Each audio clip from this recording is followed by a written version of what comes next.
வணக்கம் மக்களே. இந்த வீடியோவில் நம்ம எதை பற்றி பார்க்க போகிறோம் அப்படின்னா, இன்றைய செய்தி ஒன்று வந்திருக்கு. எஜிப்டில் வந்து தமிழ் எழுத்துக்கள் கிடைச்சிருக்கு அப்படின்னு சொல்லி ஒரு தகவல் நமக்கு வந்திருக்கு. 2000 வருஷத்துக்கு முன்னாடியே நம்ம வந்து எஜிப்ட் போன்ற நாடுகளுக்கு போயிருக்கோம். ஆனால் அதெல்லாம் நம்ம சரியாக ஆவணப்படுத்தணுமா அப்படிங்கிறது கேட்டோன்னா இல்லைன்னு தான் சொல்லணும். இந்த ஆவணப்படுத்துவதில் தமிழர்கள் தடுமாறி கொண்டு வருகிறோம். எவ்வளவோ சாதனை செஞ்சுருக்கோம். இந்த 2000 வருட கதைகள், 3000 வருட கதைகள்லாம் பேசும்போது எனக்கே கூட பல நேரம் என்ன வரும்னா, என்னடா இந்த மாதிரி பொய் சொல்லிட்டு இருக்காங்க அப்படி தான் தோணும். உண்மை அதுதான். ஏன்னா ஆவணப்படுத்துதலில் வந்து நம்ம தடுமாறுறோம். அந்த குறையை தீர்ப்பதற்காக தமிழ் எக்கனாமி சேனலில் வாரந்தோறும் நாம் ஒரு தமிழ் ஆளுமையை சந்திக்க போகிறோம். முதல் வாரமாக இன்று நாம் ஆனந்தரசு ஐயாவை சந்திக்கிறோம். வணக்கம் ஐயா. வணக்கம் ஐயா. என்னோட முதல் கேள்வி வந்து, யார் இந்த ஆனந்தரசு? ஆனந்தரசு யார் அப்படின்னா, ஆனந்தரசு அடிப்படையில் ஒரு நல்ல மனிதன். அதுதான் என்னுடைய அடையாளமாக நான் பார்க்குறேன். என்னை பற்றி நான் சொல்லணும்னா, நான் வந்து 1991 95 அண்ணாமலை பல்கலைக்கழகத்தில் வந்து வேதி பொறியியல் படித்தேன். கெமிக்கல் இன்ஜினியரிங் என்று சொல்லக்கூடியதில் படித்தேன். என்னுடைய படிப்பு முழுவதும் சென்னையில் தான் என்னுடைய பள்ளி படிப்பு முழுவதும் இருந்தது. சிதம்பரத்தில் கெமிக்கல் இன்ஜினியரிங் படிக்கணும் அப்படின்றதுக்காக மட்டுமே நான் சிதம்பரம் சென்று படித்தேன். கெமிக்கல் இன்ஜினியரிங் முடித்த பிறகு எல்லோரும் போல் ஒரு கனவு தான் எல்லாருக்குமே. கெமிக்கல் இன்ஜினியரிங் ஏன் படிக்கிறோம்னா, எங்களுடைய காலகட்டத்தில் 91 95 காலகட்டத்தில் வந்து எல்லாருக்கும் துபாய் போன்ற மிடில் ஈஸ்ட்டுக்கு போகிற கனவோடு தான் வருவாங்க. பெட்ரோலியம் லைனில் ஒர்க் பண்ணணும் அப்படின்றது தான். அந்த அடிப்படையில் எனக்கு படித்து முடித்தவுடன் எனக்கு வந்து தமிழ்நாடு நியூஸ் பிரிண்ட் லிமிடெட் அப்படின்ற ஒரு நிறுவனத்தில் எனக்கு வேலை கிடைச்சிது, அரசு நிறுவனத்தில். ஆனால் என் தந்தையார் அவங்கெல்லாம் வந்து தொழில் செய்யணும் அப்படின்ற ஒரு இது இருக்கிறதுனால அந்த கவர்மெண்ட் வேலை, அரசு வேலையை வேண்டாம் என்று வைத்துவிட்டு வந்து விட்டேன். எனக்கு இன்னமும் அந்த அப்பாயின்மெண்ட் லெட்டரோடு தான் நான் இன்னும் வச்சுருக்கேன். இது சற்றே குறைய 30 வருட காலம் ஆகிடுச்சு. இருந்தாலும் அதற்கு பிறகு எங்களுடைய தொழிலான டையிங் ஃபேக்ட்ரி, அப்புறம் கார்மெண்ட் மேனுஃபேக்சரிங், கார்மெண்ட் எக்ஸ்போர்ட் பண்ணிகிட்டு இருக்கிறதுக்கான அடுத்த நிலையில் வந்து கார்மெண்ட்டை டையிங் பண்ண, சாயப்பட்டறைகளாக சாயம் ஏற்றுதல், இந்த தொழிலையும் நாங்கள் செய்து கொண்டிருந்தோம். 95 முதல் 2005 காலகட்டம் வரை அதுதான் என்னுடைய தொழிலாக இருந்தது. ட்ரெடிஷ்னல் எக்ஸ்போர்ட்ஸ் அப்படின்னு சொல்லக்கூடியது ஜெம்ஸ், ஜுவல்ஸ் அண்ட் டெக்ஸ்டைல்ஸ் தான் இருந்தது ஆரம்ப காலகட்டத்தில். எப்போதுனா 2000 வரை. அதன் பிறகு தான் இங்கு சூழல் மாறுது. இங்கே வந்து கம்ப்யூட்டர் அப்படின்னு சொல்லக்கூடிய மென்பொருள் இங்கேருந்து போகும்போது அந்த ஜெம்ஸ் ஜுவல்ஸை மாற்றி டெக்ஸ்டைல் போயிடுச்சு. டெக்ஸ்டைலினுடைய ஏற்றுமதி வந்து ஆயத்த ஆடைகள் என்று சொல்லக்கூடிய ஜவுளித்துறையினுடைய ஏற்றுமதி மிகவும் குறைந்து போயிடுச்சு. நம்முடைய பொருளாதாரமே அன்றும் அமெரிக்கா ஒட்டி தான் இருந்தது. ஒரு கட்டத்தில் 2000 ஆண்டு வந்து WTO agreement, World Trade Organisation வந்து general agreement on trade and tariff போட்டு கோட்டா சிஸ்டத்தை எடுத்தாங்க. அதற்கு முன்பு வரை இங்கிருந்து அமெரிக்காவுக்கு ஏற்றுமதி செய்யும்போது இவ்வளவு சதவீதமான ஆடைகளை வந்து இந்தியாவிலேருந்து ஏற்றுமதி செய்யணும்னு ஒரு கட்டுப்பாடு. அந்த WTO அக்ரிமெண்ட் வந்த பிறகு அந்த விதிகள் எல்லாம் தளர்த்தப்பட்டு நம்மை விட குறைந்த விலையில் தருவதற்கு தயாராக பங்களாதேஷ், ஸ்ரீலங்கா இந்த மாதிரியான நாடுகள் இருக்கிறதுனால ஒரு கட்டத்தில் இங்கேருந்து ஆயத்த ஆடைகளே இல்லை. நீங்கள் அந்த மாதிரியான ஒரு சூழலில் நீங்கள் பார்க்கும்போது ஒரு கட்டத்தில் என்னுடைய தொழிற்சாலையில் ஒரு 8000 சதுரடி கொண்ட தொழிற்சாலையில் என்னால் நடந்து முடியாத அளவுக்கு அவ்வளோ துணிகள் இருக்கும். 1 லட்சம் மீட்டர் 2 லட்சம் மீட்டர் இருக்கும். ஒரு 2003 2004 கட்டத்தில் ஒரு கர்ச்சீப் அளவு கூட துணி இல்லாத ஒரு சூழல். தொழில் அப்படியே என் காலத்திலே ஒரு ஏற்றத்தையும் இறக்கத்தையும் நான் பார்த்தேன். அதற்கு பிறகு நாம் வந்து அப்படியே கட்டுமானத்துறைக்கு சென்றோம். இந்த தொழில் செய்யும் போதும் சரி, கட்டுமானம் செய்யும் போதும் சரி, கூடவே நான் காப்பீடு துறையுமே சேர்த்து வைத்து கொண்டிருந்தால் இன்று நான் காப்பீட்டு முகவராக உங்கள் முன் அடையாளப்பட்டிருக்கேன். நடுவில் கட்டுமானமும் செய்து கொண்டிருக்கிறேன். இதுதான் ஆனந்தரசு. இவருடைய நீங்கள் விரிவாக சொல்லுவீங்கன்னு பார்த்தேன். ஆனால் சுருக்கமாக உங்களுடைய இதை மட்டும் நீங்கள் முடிச்சுக்கிட்டீங்க. நம்ம அதுக்கு வரலாம். அதுக்கு முன்னாடி நீங்கள் 70s கிட் அப்படின்னு உங்கள் வயசை வச்சு நீங்களே சொல்லிட்டீங்க. அப்போ நீங்கள் 70s பார்த்துருக்கீங்க, 80s பார்த்துருக்கீங்க, அப்படியே வந்து ஒரு 5 டிக்கெட் நீங்கள் பார்த்துருக்கீங்க. கண்டிப்பாக நீங்கள் தான் வந்து டெக்னாலஜியும் பார்த்துருக்கீங்க, டெக்னாலஜி முன்னாடி காலத்தையும் பார்த்துருக்கீங்க. இந்த ஒரு பயணம் இருக்குல்ல, இதை பற்றி சொல்லுங்கள். நம்ம தொழிலுக்கு வரப்போகிறோம், பட் இந்த பயணம் எப்படி இருக்கு? மிக முக்கியம். நல்ல பாலா, நல்ல எனக்கு எளிதான பதில்களை பாலா வந்து எடுத்துக்கிட்டார். உண்மையிலே நான் சொல்லணும்னு நினச்ச விஷயமா தான். நான் என்னுடைய இவ்வளோ நீண்ட பயணத்திலும் நான் டெக்னாலஜியை வந்து நான் அடாப்ட் பண்ணிக்கிட்டே இருந்திருக்கேன். நான் ஆர்குட் காலத்துலேருந்து இருக்கிறேன். ஆர்குட் காலத்திலேருந்து இன்றைக்கி இருக்கிற த்ரெட்ஸ் தாண்டி எக்ஸ் ட்விட்டர் சேட் வரைக்குமே நான் இருக்கிறேன். சமூக வலைதளங்களை நான் முழுமையாக நான் பயன்படுத்திக்கிறேன். நான் இன்னைக்கு இருக்கிற ஜென் ஆல்ஃபா. நான் பாலா சொன்னார் நான் வந்து 70s கிட்டு, உண்மையிலே 74ல் நான் பிறந்தேன். நான் 70s கிட்டு தான். இருந்தாலும் இன்று பிறகு இருக்கக்கூடிய ஜென் ஆல்ஃபா கூடயும் என்னால் போட்டி போட முடியும். அவர்களுக்கு தெரிந்த விடயம் எனக்கும் தெரியும் அளவுக்கு வந்து எனக்கு ரொம்ப ஆர்கோட் எல்லாமே எனக்கு தெரியும். நீங்க அந்த 70களில் எப்படி இருந்தது, 80களில் எப்படி இருந்தது, அந்த டிரான்சிஷன் எப்படி நடந்தது? Transition okay. டிரான்சிஷன் நீங்கள் சொல்லக்கூடியது வந்து 70களில் இருந்து இன்னைக்கு ஒரு எல்லாமே ஒரு கடினமான பணியாக தானே இருந்தது. ஒரு விடயத்தை எடுக்கும்னா ஒரு மெத்தட் ஆஃப் பிஸ்னஸ் வேறு மாதிரி இருக்கும். இன்றைக்கி அந்த மாதிரி இல்லை. அன்றைக்கெல்லாம் வந்து நான் குறிப்பிட்டு சொல்லணும்னா இந்த ஒரு கட்டுமான தொழில் சார்ந்தவங்க அப்படின்னு வச்சுக்கோங்க. அன்றைக்கெல்லாம் கட்டுமான தொழிலுக்கு ஒருத்தவங்க நீங்கள் ஒரு வீடு கட்டுறதுக்கு கொடுத்தீங்கன்னா உங்களை கடவுள் மாதிரி பார்ப்பாங்க. இன்றைக்கி நீங்கள் வந்து அந்த மேசன்ட்ரி டூல் வச்சுருக்கவங்களாம் கொத்தனார் ஆயிடுறாங்க. ஒரு பில்டிங்கில் தான் ஒரு வாரம் தான் வேலை செய்கிறான், அப்புறம் கொத்தனாருன்றான். ஸோ இதுதான் அன்றைக்கெல்லாம் அப்படி இல்லை. ஒரு கொத்தனார் வந்தாருன்னா நான் ஒரு துறை சொல்கிறேன், ஏன்னா நான் அந்த துறையிலையும் இருந்ததுனால நான் சொல்கிறேன். ஒரு கொத்தனார் வந்தாங்கன்னா ஒரு பெரிய ஆள் வரணும்னா அவங்க ப்ரொசீஜரே ஒரு அப்படின்னு சொல்லக்கூடியது அந்த டூலை வச்சு ஒரு செங்கலை பாதியாக உடைக்கணும், எக்ஸாக்டாக உடைக்கணும். இதெல்லாம் அவங்களுக்கு டெஸ்ட்டு. அந்த மாதிரி அது 3 கல் கொடுத்து உடைக்க சொல்லுவாங்க. 4வது கல் உடைக்கலாம். அந்த மேஸ்திரி என்ன பண்ணால் நீ போயிட்டு சித்தாள் வேலைக்கு போய்டுன்னு சொல்லுவார்.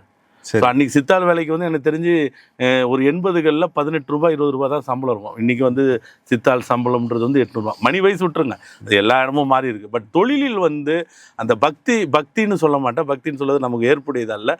அந்த ஒரு விசுவாசம், மரியாதை இது எதுவுமே இல்லை.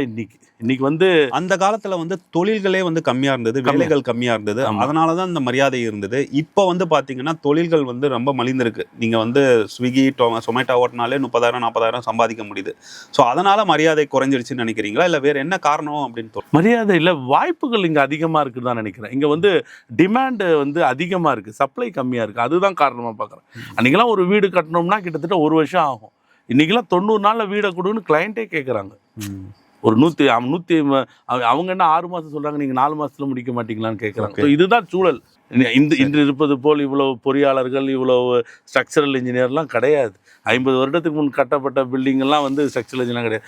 இது வந்து ஒரு பெரிய கேப்பாக, இது வந்து வணிகம் பொருளீட்டக்கூடியதுக்கான ஒரு வாய்ப்பாக தான் இதெல்லாம் இருக்குதோ அப்படின்ற ஒரு எண்ணமும் இருக்குது. பொழுதுபோக்கு விஷயங்கள்ன்றது ரொம்ப கம்மி. இன்றைக்கி வந்து எக்கச்சக்கமாக இருக்குது. உங்களை வந்து ஒரே ஒரு வெள்ளிக்கிழமை ஒளிமொழியும் பார்க்கணுன்னாலே ஒரு வாரம் ஃபுல்லாக காத்துக்கிட்டு இருந்திருக்கும். நல்லா ஞாபகம் இருக்குது. கல்லூரி காலங்களில் உங்களோட பொழுதுபோக்கு ஆனது? கல்லூரி காலங்களில் இப்போ இந்த இடத்துக்கு வந்துட்டோம். கல்லூரி காலங்கள் வந்து நான் வந்து 12ஆம் வகுப்பு சென்னையிலே படித்தேன். சென்னையில் படிச்சுட்டு நான் அண்ணாமலை பல்கலைக்கழகத்துக்கு முதலில் போகும்போது எனக்கு நண்பர்களே கிடையாது. இந்த நட்புனா என்னன்னே தெரியாது. உண்மையிலேயே எனக்கு வந்து அந்த மாதிரியான ஒரு இதை வந்து எனக்கு காலேஜில் என்னை இங்கேருந்து அவ்வளோ தூரம் தனியாக அனுப்பவும் பயம்தான். அப்போது வந்து ஒரு உறவினர் கூட, ஆனந்த் பாஸ்கரன் அப்படின்னுடைய உறவினர், புதுச்சேரியை சேர்ந்தவர், அவரோட என்னை ரூமில் சேர்த்து விட்டு சரி இரு அப்படின்னு சொல்லிட்டு தான் வந்தாங்க. முதல் தலைமுறை பட்டதாரி நான். அதுவும் எங்கள் அப்பாலாம் வந்து ஐடிஐ படிச்சுட்டு தான் இருந்தாங்க. ஸோ முதல் தலைமுறை பட்டதாரி. அவர்களுக்கு ஒரு பெரிய எதிர்பார்ப்பு, நம்ம குடும்பத்தில் ஒருத்தன் தலை எடுத்துட்டான்டா அப்படின்ற மாதிரியான ஒரு நம்பிக்கையோடு. ஆனால் தனியாக அனுப்புறதுக்கு பயம். இதுக்கே என்னுடைய பூர்வீகம் அங்கிருந்து மயிலாடுதுறை பக்கமாக இருந்தாலும் கூட இவர்களுக்கு ஒரு பயம் இருந்தது. அப்படி இந்த மாதிரியான ஒரு நண்பர்கள் கூட்டம் அப்படி எனக்கு அங்கே ஒரு பெரிய அண்ணாமலை பல்கலைக்கழகத்தில் நல்ல ஒரு கூட்டம். இன்று வரை உங்களுக்கு குறிப்பிட்டு சொல்லணும்னா, நான் நேற்று என்னுடைய நண்பருடைய மகன் நிச்சயார்த்தத்துக்கு போனோம். அப்போ எங்களுடைய நண்பர்களுடைய மனைவிகள் எல்லாருமே சேர்ந்து போனோம். அப்போ ஒரு நண்பருடைய மனைவி சொல்கிறாங்க, உங்களெல்லாம் பார்த்து எங்களுக்கு பொறாமையாக இருக்குது, நீங்கள் இத்தனை வருஷம் ஆச்சு இன்னமும் இவ்வளோ ஒன்றா இருக்கீங்களே, முதல்ல எல்லாம் போயிட்டு அந்த மாதிரி எங்களுடைய நண்பர் அவங்க மனைவிகளே வந்து பொறாமை. இன்னமும் எங்களுடைய 1991 முதல் 2016 வரை இருக்கு இல்லைங்களா, கிட்டத்தட்ட நாங்கள் ஒரு 10-15 பேர். அத்தனை பேரும் இன்று வரை நாங்கள் ஒற்றுமையாக இருக்கிறோம், நல்லது இருக்கலாம். ஸோ இது எங்களுக்கு எல்லா நாளுமே இது இருக்கும். பொழுதுபோக்கு அப்படின்னு கேட்டிங்கன்னா, அண்ணாமலை யூனிவர்சிட்டியில் வந்து நண்பர்கள் கூட இருந்தால் எல்லா நேரமும் பொழுதுபோக்கு தான் இல்லையா. நாங்கள் டிவி ரூம் இருக்கும், ஆனால் நாங்கள் டிவி போய் ஒரு நாளும் பார்த்ததில்லை. அண்ணாமலை பல்கலைக்கழகம் ரேகிங் செய்வதற்கு மிக புகழ் பெற்றது. ஆனால் நாங்கள் யாரையும் ரேகிங் பண்ணலை. நாங்கள் எங்களுக்குள்ளாரையே மிகவும் மகிழ்ச்சியாக இருந்தோம். கல்லூரி விட்டால் ரயில் நிலையத்தில் இருந்து உட்கார்ந்து கொண்டு படிப்பது. நாம் படிக்கும்போதெல்லாம் ரொம்ப ரொம்ப இதுவாக இருக்கும். நேற்று கூட நான் பேசினது தான், நம்ம கல்லூரி காலங்கள்லேயே இன்னும் இருந்திருக்கலாமோ என்னவோ அப்படின்னு கூட நாங்கள் தோணும். அந்த அளவுக்கு ஒரு மகிழ்ச்சியாக இருந்தோம். உண்மையிலேயே வந்து அண்ணாமலை பல்கலைக்கழகம் எங்களை களவும் கற்றுக் கொடுக்க மறந்தது. இல்லைன்னா நான் வந்து ஒரு கல்லூரி மாணவனை பள்ளியிலேருந்து போகும்போது எதுவுமே எனக்கு தெரியாது. நான் இந்த அளவுக்கு இன்னைக்கு இருக்கேன்னா அதற்கு காரணம் அண்ணாமலை பல்கலைக்கழகம் தான். ஏன்னா என்னுடைய ஸ்கூல் கெட் டுகெதரில் போகும்போது சொல்லுவாங்க, டேய் நீ இவ்வளோ பேசுறியா அப்படின்னு கேட்பாங்க. அந்த அளவுக்கு அண்ணாமலை பல்கலைக்கழகம் என்னை செம்மைப்படுத்தியது, பேச வைத்திருக்கிறது. அதற்கான காரணம் என்னென்னு பார்த்துக்கிட்டிங்கன்னா, அண்ணாமலை பல்கலைக்கழகம் மட்டும்தான் அப்போது மிகப்பெரிய தனியார் பல்கலைக்கழகமாக இருக்கும்போது தமிழ்நாடு முழுவதும் உள்ள இருந்து மாணவர்கள் அங்கே வருவாங்க. இப்போ நீங்கள் அத்தனை மாவட்டத்தின் மூலம் நீங்கள் தொடர்பில் இருக்கலாம். ஓகே, திருநெல்வேலி கீழே நாகர்கோயிலேருந்து இங்கே கும்மிடிப்பூண்டி அத்தனை மாவட்டத்திலேருந்து வரும்போது அவர்களோடு பழகக்கூடிய நட்பு நல்ல ஒரு கிட்டத்தட்ட அந்த ரமணா படத்தில் வர்ற மாதிரி எல்லா கனெக்ஷனும் கண்டிப்பாக இருக்குது. என்னுடைய ஒரு மேனேஜர் வந்து வேணுகோபால் ராமமூர்த்தி, என்னுடைய கரெக்ட், உங்களுடைய மேனேஜர் வேணுகோபால் ராமமூர்த்தி என்னுடைய தோழர், என்னுடைய கெமிக்கல் இன்ஜினியரிங் தான் அவர் என்ன முடித்தார். இப்போ இல்லை, நீங்கள் 1965 இந்திய எதிர்ப்பு போர்லேயே வந்து அண்ணாமலை பல்கலைக்கழகம் தான் மிக முன்னணியில் இருந்தது. ஒரு நீங்கள் பார்த்துக்கிட்டிங்கன்னா தெரியும், நாங்கள் கல்லூரி வாசல்லே எங்களுடைய முகப்பிலேயே வந்து ராஜேந்திரன் சிலை இருக்கும். ஒரு யோசிச்சோன்னு வச்சுக்கோங்களேன், நான் கல்லூரிக்குள்ளே வரும்போது இவ்வளோ உணர்வோடு இருந்தேனா அப்படின்னா எனக்கு தெரியாது. நான் பிறந்ததுலேருந்து அப்படியெல்லாம் கிடையாது. நானும் எல்லோரும் போலே தான் இந்த கல்லூரிக்கு வந்து ரொம்ப எல்லாரும் நீங்கள் இன்றைக்கி இருக்கிற ஜென் ஆல்ஃபா எப்படி கல்லூரிக்கு போகும்போது எப்படி என் மகன் எப்படி அப்படி வேணால் நான் சொல்லிக்கிறேன். என் மகன் லயலா கல்லூரியில் படிக்கிறான். அவன் எப்படி முதல் நாள் கல்லூரிக்கு போனால் பலவித கனவுகளோடு பட்டாம்பூச்சி மாதிரி சிதறடிச்சு போனோம்னா நானும் போனேன். ஆனால் உள்ளே போகும்போது தான் ஒரு வருடத்தில் ஒரு விஷயம் நமக்கு தெரியும் போது, ஏன் எதற்கு அப்படின்னு ஆராயும் போது தான் நமக்கு தெரியுது.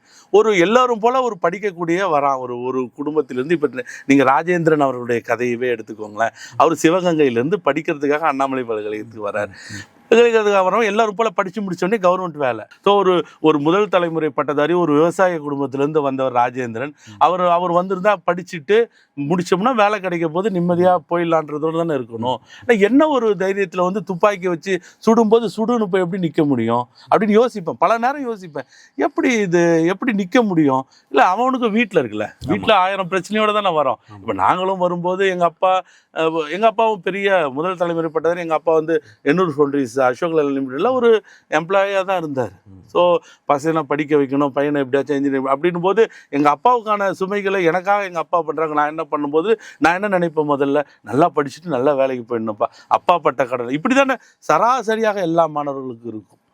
ஆனால் இதே மாதிரி ஒரு சூழல்லேருந்து ஒரு பையன் எப்படி தன்னை வந்து சுடுவேன், நீங்கள் நவுந்து போலினா சுடுவேன் அப்படின்னு சொல்லும்போது சுடு பார்க்கலான்னு சட்டையை ஊற்று நிற்கிறான்னா எவ்வளோ பெரிய ஒரு எவ்வளோ பெரிய ஒரு உணர்வு இருக்கட்டும் அப்படின்னு தான் நான் யோசிப்பேன். அந்த அடிப்படையில் அவர் சிந்திய ரத்தம் தான் இன்று வரை அண்ணாமலை பல்கலைக்கழகத்தில் உள்ள மாணவர்கள் பெரும்பாலும் தமிழ் ஆர்வலராக இருக்கிறார்களோ அப்படின்ற எண்ணம் இருக்குது. அது நீங்கள் சதாசிவ மன்னன்லாம் சொல்லும்போது அவர்லாம் என்னை விட தமிழ் மீதும் பொறியாளர் இன்னொரு விஷயமும் இருக்குது. பொறியாளர்களாம் யாரும் இந்த அரசியல் கட்சிகள் சார்ந்து இயங்க மாட்டாங்க. பொறியியல் படிப்பு ஏன்னா அண்ணாமலை பல்கலைக்கழகத்தில் அது ஒரு சூட்சமம் இருக்குது. என்னென்னா எங்களுக்கு இன்டர்னல் மார்க்குன்னு ஒன்று இருக்கும். 25 மார்க் இன்டர்னல், 75 மார்க் எக்ஸ்டர்னல். இந்த 25 மார்க்கில் 1 மார்க் போட்டு விட்டாங்கன்னு வச்சுக்கோங்களேன், நீங்கள் 40 மார்க் வாங்கணும் எக்ஸ்டர்னலில். 75க்கு 40. 0 போட்டாங்கன்னா நீங்கள் 30 மார்க் எடுத்தால் போதும். அந்த மாதிரி ஒரு கான்செப்ட் இருக்கும். அதனால் உங்களை வந்து பழிவாங்க வேண்டும் என்று நம்முடைய பேராசிரியர் நிறுத்தி விட்டால் 1 மார்க் போட்டு விட்டுருவாங்க 25க்கு இன்டர்னல். அதனால் எந்த விஷயத்துலையும் சிக்கலாய்க்க மாட்டாங்க. அண்ணாமலை பல்கலைக்கழகம் தான் அரசியல் ஊற்றுக்கண்ணாக இருந்திருக்கு அப்படிங்கிறத உங்களுடைய பதிலால் புரிஞ்சுக்கலாம். கண்டிப்பாக. ஐயா தமிழரசன் பீரியட்லேயும் அண்ணாமலை பல்கலைக்கழகம் மாணவர்கள் பெரிய அளவில் பங்காற்றியிருக்காங்க அப்படிங்கிறத நான் கேள்வி வழியாக கேட்டிருக்கேன். அது மாதிரி ஏதாவது தகவல்கள்? தமிழரசன் அவங்க இருக்கிற காலகட்டத்திலுமே இங்கே வந்து அந்த நாங்கள் கிட்டத்தட்ட எங்களுக்கு முடிக்கிறதுக்கு கொஞ்சம் முன்னாடி அந்த சிந்தனை அப்படியே இருக்கும். அந்த அண்டர் கரண்ட்டில் அது இருந்துக்கிட்டே தான் இருந்தது. அது யாராலும் எதுவுமே செய்ய முடியாது. ஏன்னா அந்த மண்ணா காவேரி தண்ணியா இல்லை எனக்கு அது புரியாது. எப்படி இங்கே வந்தால் மாறுறாங்க, ஒரு தமிழ் தேசிய உணர்வு பெறுறாங்க, தமிழர்கள் வளம் அப்படின்ற ஒரு பெறுறாங்கன்றது ஒரு பெரிய கேள்வி தான். அது யாராகட்டும் தமிழர்களுக்காக நம்ம எல்லோருக்கும் எல்லா விடயத்துக்குமே வேற ஒரு பார்வை இருக்குது. நாம் இன்றைக்கி பத்திரிகையில் வர செய்திகளை முழுமையாக நம்பிவிட முடியாது. ஆனால் ஒரு ஆக்ஷனுக்கும் இந்த ஒரு குறிப்பாக நீங்கள் சொல்லணும்னா வீரப்பன் அவரை வந்து என்னன்னு சொல்கிறோம், அவர் யானைகளை நிறைய வேட்டையாடினார்னு சொல்கிறோம் இல்லைங்களா? ஆனால் அப்போ வீரப்பன் இப்போ ஒரு டேட்டா கொடுக்குறாங்க. வீரப்பன் இருந்த காலத்தில் இருந்த யானைகள், இறந்த யானைகளை விட தற்போது இறந்து கொண்டிருக்கும் யானைகள் அதிகம். அப்போ என்ன அர்த்தம்? சரி, அப்போ நீங்கள் என்ன சொல்கிறீங்க, சந்தன கடத்தல் வீரப்பன் யானைகளை கொன்றாருன்றீங்க. அப்போ இதை விட அதிகமான அவர் காலத்தில் எத்தனை யானை செத்துருக்கோ அதை விட அதிகமான யானைகள். இதை நான் சும்மாலாம் இல்லை, நான் டேட்டா வேணா உங்களுக்கு அனுப்புகிறேன், நீங்கள் அதை கூட பார்த்து எடுத்து நீங்கள் பேசும்போதே போட்டுடுவாங்க. அதுதான். அப்போ நாம் வந்து வரலாற்றை இந்த சமூகம் தெளிவாக பிடித்து கொண்டிருக்கும். இங்கே வந்து ஒரு வலை பின்னப்பட்டு இதுதான் பெரும்பான்மை மக்களிடம் செல்லுது. அது மாதிரி இருக்கக்கூடாது. நீங்கள் பார்த்துக்கோங்க, அரசு எது வேணாலும் சொல்லட்டும், ஆனால் நீங்கள் உண்மையை உணருங்கள். நீங்கள் வீரப்பன் போன்றவர்களும் இப்போ ஒரு கட்டத்தில் வீரப்பன் வந்து சத்தியமங்கலம் காடுகளை ரிசர்வ் ஃபாரஸ்ட்களாகவே வச்சுருந்தார். இன்றைக்கி மொத்தமும் ரிசார்ட்டாக மாறிட்டு இருக்கு. அது கர்நாடக வனப்பகுதிகளாகட்டும், தமிழ் வனப்பகுதியாகட்டும். ஸோ இதெல்லாமே இருக்குது. ஸோ வனங்களை வந்து சூறையாடுவது என்பது அது யார் பண்ணுறாங்கன்னு தெரியாது. அதனால் எந்த ஒரு செய்தியும் நீங்கள் தமிழரசன் வந்து இந்த மக்களுக்காக தான் போராடினார், அதில் ஒன்றும் மாற்று கருத்தெல்லாம் கிடையாது. அது அரசியல் சிலது யூடியூப்லலாம் சொல்ல முடியாது இல்லையா? சரியா. இப்போ கல்லூரியை முடிச்சிட்டோம். நீங்கள் கல்லூரி போகும்போது உங்கள் வீட்டில் வந்து ஒரு ஆள் போட்டு தான் உங்களை போய் அங்கே தங்க வச்சாங்க. அதுக்கப்புறம் நீங்கள் கல்லூரி முடிச்சுட்டு வரீங்க. எப்படி அரசியலுக்குள்ளே வந்தீங்க? அரசியலுக்குள்ள வரல. நான் அரசியல் வர்றதோட பொறுப்புலயே இருந்தீங்க. திமுக பொறுப்புல இருந்தீங்க. என்ன பொறுப்புல இருந்தீங்க? நான் வட்ட துணை செயலாளராக இருந்தேன். இப்போ இருக்கிற சென்னை மாநகர சென்னையினுடைய 5வது வார்டில் நான் துணை செயலாளராக இருந்தேன், வட்ட துணை செயலாளர். நான் கல்லூரி படிக்கும் போதுலேருந்தே வந்து அப்பா வந்து எனக்கு என்னுடைய கதை சொல்றதுக்கு முன்னாடி ஒரு நிமிடம் என்னுடைய தந்தையை பற்றி சொல்லணும்னா, என் தந்தை வந்து நான் சொன்னேன் இல்லையா, இந்த இன்டர்னல் மார்க்கில் வந்து 1 போட்டால் பயந்துருவாங்கன்னு நாங்கள்லாம் மாணவர் திமுக ஆரம்பிக்காமலே நாங்களாம் இன்ஜினியரிங் முடிச்சுட்டு வந்தோம். ஸோ எங்கள் அப்பாலாம் என்ன பண்ணுறாங்க, எங்கள் அப்பா இந்திய எதிர்ப்பு போரில் வந்து என்ன பண்ணுறாங்க, ஆப்சண்ட் ஆகிட்டா இந்தியில் அப்போ ஒரு இது இருக்குது, ஆப்சண்ட் ஆகிட்டா பாஸ் பண்ணிவிடுவாங்க. ஓகே, சரிங்களா? இந்தி எக்ஸாம் நடக்குது, நீங்கள் ஆப்சண்ட்னா பாஸ். இந்தி எக்ஸாம் எழுதும் போது நம்ம வரவாட்டாலும் பாஸ். இது ஒரு புதிய தகவல். ஆமாம். ஆனால் 0 வாங்கினீங்கன்னா ஃபெயிலு. நல்ல ஒரு ரூல். ஆமாம், ஏதோ ஒன்று அந்த மாதிரி இருந்து எங்கள் அப்பா சொல்லிகிட்டே இருப்பேன். எனக்கு என்ன, எங்கள் அப்பா இறந்துட்டார் இல்லைன்னா இதெல்லாம் ஆவணப்படுத்தியிருக்கணும். ஆனால் எங்கள் அப்பா அவருடைய அந்த புக்கு மட்டும் வச்சு சொல்லுவார், நான் இந்தியில் 0டா அப்படின்னுவார். ஓகே, அதனால அது அவர் ஒரு பெருமையாக தான் அவர் எடுத்துக்கொண்டார். அதை நீங்கள் கூட ஒரு முறை செக் பண்ணி கூட நீங்கள் பாருங்க. ஏன்னா அந்த மாதிரியான ஒரு ரூல் இருந்தது. எங்கள் அப்பா அதனால வாண்டடாக போய் 0 வாங்கிட்டு ஃபெயில் ஆகிட்டார் 10th. அதாவது அந்த எக்ஸாமுக்கு போகாம இருந்தா பாஸ் பண்ணிடுவாங்கன்னு சொல்லிட்டு, ஆமா, அந்த எக்ஸாமுக்கு போயிட்டு 0 வாங்கிட்டு நம்பர் பேப்பர் எழுதி வச்சுட்டு ஃபெயில் ஆகிட்டார். ஸோ அந்த அளவுக்கு அவர் மிகப்பெரிய இந்தி எதிர்ப்பு. ஆனால் சிக்கல் என்ன ஆயிடுதுன்னா, அவருடைய தந்தை சித்தப்பாலாம் அவங்கெல்லாம் இருக்காங்க இல்லைங்களா, அவங்கெல்லாம் வந்து பக்கா காங்கிரஸ்காரர்கள். அதனால வந்து எல்லாரும் சேர்ந்து அவரை வந்து அடின்னு அடிச்சுட்டு அதோட அவர் வீட்டை விட்டு கோச்சிட்டு வந்து அவருடைய மாமா வீட்டில், தாய் மாமா வீட்டில் வந்து தங்கி ஐடிஐ முடிச்சுட்டு சென்னைக்கு வந்துட்டார். ஸோ இந்த பின்புலத்துலேருந்து வரும்போது அந்த அரசியல் இருக்கும் இல்லையா, அந்த அரசியல் வரும்போது நான் பள்ளி காலத்திலிருந்து படிக்கும்போதே நான் அரசியலோடவே இருந்தேன். நல்லா எனக்கு ஞாபகம் இருக்குது. 1991 ராஜீவ்காந்தி கொலையின் போது, மரணத்தின் போது, அது அப்போ வந்து +2 எக்ஸாம் முடியுது. எனக்கு முடிஞ்ச உடனே என்னுடைய பகுதியில் அப்போது வட்ட செயலாளராக திரு பாபு அப்படின்னு இருந்தார். அவர்கிட்ட எங்கள் அப்பா கையை பிடிச்சி கொடுவார், இந்த பாபு பையனை வச்சுக்கோ, 2 மாதத்துக்கு எலெக்ஷன் வேலையை ஃபுல்லாக பார்த்துக்கோ அப்படின்னு சொன்னார். ஸோ அப்படி நான் வந்து எங்கள் அப்பாவுடைய நீங்கள் இறங்கி ஆகணுன்றது தான் அது நான் ஏற்றுக்கிட்டேன். ஏன்னா என் தம்பிக்கிட்டே இதே தானே சொல்லியிருப்பேன். என் தம்பி இதுக்கு உள்ளேயே வரலாம, அவனுக்கு இது பிடிக்கல, எனக்கு பிடிச்சிருந்தது, ஒரு உள் மனது பிடித்திருந்தது. நான் இறங்கி போஸ்டர் ஓட்டியிருக்கிறேன். நான் வந்து அன்றைக்கி +2 முடித்த போதே நான் வந்து போஸ்டர் ஓட்டியிருக்கிறேன், கொடி கட்டியிருக்கிறேன், மேலே ஏறி கட்டியிருக்கிறேன். இப்போ தான் குண்டாயிட்டேன், அப்போ கொஞ்சம் ஒல்லியாக இருப்பேன். மேலே ஏறி கல்லூரிக்கு போகிறதுக்கு முன்னாடியே அரசியல் இருக்குது. அப்போல்லாம் இப்போ மாதிரி பிளாஸ்டிக்கில் ஓட்ட மாட்டோம், கொடி பேப்பர்லாம் சணல் கயிறு வாங்கி அதை பேப்பரில் வச்சு மைதா மாவு வீட்டில் காய்ச்சி எடுத்துகிட்டு வந்து தான் போடுவோம். இன்றைக்குள்ள அது நீங்கள் மாற்றம் இன்றைக்கும் பெரிய மாற்றம் அரசியல்லையுமே இருக்குது. ஆமாம், இன்றைக்கெல்லாம் வந்து கொடி கட்டுறதுலாம் கான்ட்ராக்ட் ஆகிடுது இல்லைங்களா. நீங்கள் ஒரு கொடி ஒரு போஸ்ட் கட்டணும்னா 50 ரூபா 100 ரூபான்னா அவனே வரான் கொடியை கட்டணும். அன்றைக்கெல்லாம் அப்படி கிடையாது. கொடியெல்லாம் நாங்கள் வந்து பாரிமுனையில் வாங்கி கொண்டு போய் நைட்டெல்லாம் ஒட்டி கட்டுவோம், திரும்பி அந்த கொடியை அவுத்து வச்சுக்குவோம். ஏன்னா 2-3 முறை கட்டுறதுக்கு. இன்றைக்கெல்லாம் நான் பார்க்கிறேன் பல இடங்களில் கட்சி ரோட்டில் மிதிப்பட்டு கிடக்குது, பல இடத்துல அது எப்போது பார்த்தாலுமே அந்த கொடி வந்து புதுசாகவே இருக்கு. அதான், ஏன்னா காசு அந்த மாதிரி. அப்போ நாங்களாம் அப்படிலாம் இல்லை. அன்றைக்கெல்லாம் ரொம்ப கஷ்டப்படணும். ஏன்னா நம்ம தான் காசு போடணும், நம்ம காசு போட்டு தான் கலெக்ட் பண்ணணும். அந்த ஒரு பணத்தை வந்து இருக்கிற அந்த பகுதியில் 200 ரூபா கொடுக்குறாங்கிறாங்க, அதெல்லாம் கிடையாது. அப்போ அது நிறைய பேர் சொல்லுவாங்க, என்னுடைய கல்லூரியிலே சொல்லுவாங்க, உனக்கு நேற்று கேட்டாங்க, உனக்கு 5000 ரூபாய் வந்துருச்சாடா அப்படின்னாங்க. இல்லை இப்போ 200 ரூபாய் நீ ப்ரொமோட் ஆகிட்டியா அப்படின்னு. அந்த மாதிரிலாம் எங்கடா கொடுக்குறாங்க, யாரா சொல்கிறீங்க, அப்படி யார் கொடுக்குறாங்களோ என் நம்பர் அவங்ககிட்ட கொடுத்துரு, ஏதோ நான் இவ்வளோ பேசுறதுக்கு எத்தனை 200 ரூபா வந்திருக்குன்னு எனக்கே தெரியல அப்படின்னு. அதெல்லாம் சும்மா, அதெல்லாம் அந்த மாதிரிலாம் கட்சியை வந்து யாரோ ஒரு சிலருக்கு ஏதாவது ஒரு பொறுப்பாக பேசியிருக்கலாமே தவிர அந்த மாதிரியெல்லாம் திமுக கிடையாது என்னை பொறுத்த வரைக்கும். நான் இன்று திமுகவில் எந்த பொறுப்பிலும் இல்லாவிட்டாலும் அந்த சித்தாந்தத்தின் அடிப்படையில் இயங்கியவன். ஆனால் கட்சி மாறி இருக்குது, அது நான் ஒத்துக்கணும். இன்று வந்து தானாக இயங்கிய கட்சிக்காரர்கள் இல்லை. அன்றைக்கெல்லாம் வந்து எங்கள் அப்பா பணம் கொடுப்பார் எலெக்ஷன் வந்ததுன்னா ஒரு 5000 ரூபாய் அல்லது 2000 ரூபாய் 3000 ரூபாய் போஸ்டர்லாம் நாங்கள் எங்கள் சொந்த செலவில் அடிப்போம். கேண்டிடேட் அடிக்க மாட்டார், கேண்டிடேட் வரும்போது செலவு. இன்னைக்கெல்லாம் அப்படி இல்லை, அது அப்படியே மாறி போயிடுச்சு. அதாவது சென்ட்ரலாகவே போஸ்டர் அடிச்சு வந்துடுது.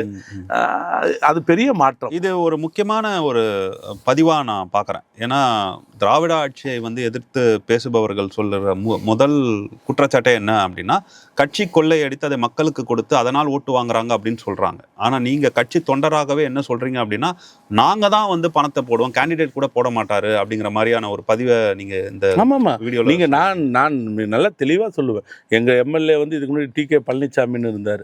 அவர்லாம் செலவுலாம் அதிகபட்சம் அவர் வாங்கி கொடுக்குறது டீ தான் வாங்கி கொடுப்பார். காலையிலே வந்துடுவார், பிரச்சாரத்தை முடிச்சுட்டு போயிடுவார். இப்போ மாறி இருக்கலாம். நான் அதற்கு பிறகு வந்த டிசி விஜயன் அவர்கள் எம்எல்ஏவாக இருந்தார், சட்டமன்ற உறுப்பினர் டிசி விஜயன் அவர்கள் எம்எல்ஏவாக இருந்தார்.